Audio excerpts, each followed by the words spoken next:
Hello. आज अपन देखेंगे कि फिनिक्स टाइम में मेनू मैनेजमेंट किस तरीके से किया जाता है। तो सबसे पहले तो आप मेनू के टैब में जाइए। यहाँ पे आप देख पा रहे होंगे कि मल्टीपल मेनू आइटम्स आप यहाँ से ऐड कर सकते हो और कैटेगरीज भी है। तो आप पहले कैटेगरीज में आपकी किस टाइप की कैटेगरीज है वो आप यहाँ पे न्यू कैटेगरी ऐड करके, जैसे अब मेरी एक कैटेगरी है बेवरेज, तो मैं बेवरेज ऐड कर दूंगा यहाँ। ठीक है। आपको इसकी कोई पेरेंट कैटेगरी देनी है तो वो भी दे सकते हैं, लेकिन अभी के लिए मैं एक बेसिक कैटेगरी बेवरेज ऐड कर रहा हूँ। इसके बाद इस स्पेसिफिक कैटेगरी में फर्दर मेन्यू आइटम ऐड करने के लिए मैं ऐड आइटम पे क्लिक कर सकता हूँ। ठीक। यहाँ पे मैं आइटम का नाम दे सकता हूँ, जैसे कि अभी मैंने आज बेवरेज कैटेगरी बनाई है तो मैं यहाँ पे स्ट्रॉबेरी लस्सी, और इसको मैं बेवरेज कैटेगरी, यहाँ पे यहाँ पे मैंने आइटम का नाम दिया। कैटेगरी में मैंने जाके उसकी बेवरेज करके उसकी कैटेगरी सिलेक्ट कर ली। फिर आपको ये स्पेसिफिक आइटम के लिए अगर कोई टैक्स डालना है तो आप यहाँ पे वो भी डाल सकते हो, लेकिन अभी इस चीज को अपन नॉन टैक्स रखते हैं।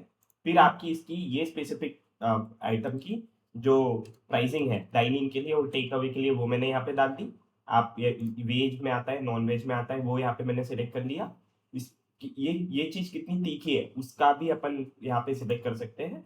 ठीक है। और इसको प्रिपेयर होने के लिए कितना टाइम लग रहा है वो चीज, अगर ये आइटम टाइम बेस्ड है तो ये उसके लिए है ना।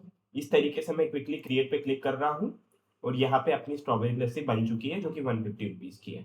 अब अपन पॉज टर्मिनल में जाके स्ट्रॉबेरी लस्सी को सिलेक्ट कर सकते हैं और आप देख सकते हैं कि अपन डाइनिंग में है और उसकी प्राइस 150 है, तो वो पॉज में बिलिंग के लिए आ जाती है।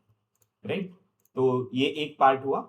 अब कोई कोई चीजों पे कुछ टॉपिंग्स होती है, करेक्ट, तो वो टॉपिंग्स अपन डिफाइन कर सकते हैं यहाँ से। तो जैसे यहाँ पे मैंने डिफाइन कर रखे हैं चाय के मॉडिफायर्स, रसमलाई की टॉपिंग्स। राइट। तो ये मैं यहाँ पे आइटम मॉडिफायर्स में जाऊंगा। ठीक है। और यहाँ पे मैं मसाला चाय के मॉडिफायर्स, और जैसे अब मैं कोई 1 मिनट के लिए स्ट्रॉबेरी लस्सी के ऊपर भी कुछ मॉडिफायर्स डालने हैं।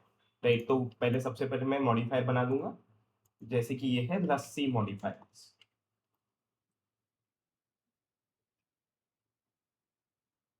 और मैं यहाँ पे डाल सकता हूँ मॉडिफायर, जैसे लस्सी के ऊपर आप कुछ एक्स्ट्रा आप इलायची डाल सकते हो। और इलायची का आपको क्या रेट रखना है, 20 रुपीज फॉर एन एग्जाम्पल। ठीक है।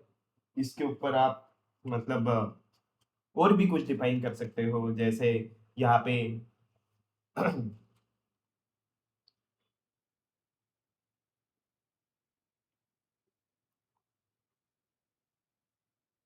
आप एक्स्ट्रा का भी एक पैटर्न ऐड कर सकते हो यहाँ पे लस्सी में। और फिर मैं यहाँ पे इसको क्रिएट कर दूंगा। तो आप ये देख सकते हो कि लस्सी के मॉडिफायर्स बन चुके हैं। आपको यहाँ पे आके आइटम मॉडिफायर में ये जो लस्सी का मॉडिफायर है ये इसे अटैच कर देना है। ठीक है। और अब आप जब पॉज टर्मिनल पे जाते हो तो आप ये स्ट्रॉबेरी लस्सी जब सिलेक्ट कर सकते हो, आप यहाँ पे इलायची या एक्स्ट्रा यहाँ पे खुद ही सिलेक्ट कर पाओगे। मैं इलायची के साथ अगर इस चीज को ऐड करूँ तो आप देख रहे हो ये वाली स्ट्रॉबेरी लस्सी इलायची के साथ है, इसलिए 170 रुपीज की आ रही है। So this is how the menu management works in our POS. अब स्ट्रॉबेरी लस्सी कौन से किचन में जाना चाहिए वो भी आप यहाँ से डिफाइन कर सकते हो। अगर आपके मल्टीपल डेजर्ट्स का एक अलग किचन है तो आप उसका किचन भी यहाँ पे इसको आके इस तरह से असाइन कर सकते हो। तो ये this is how menu management is done in Phoenix time. Thank you.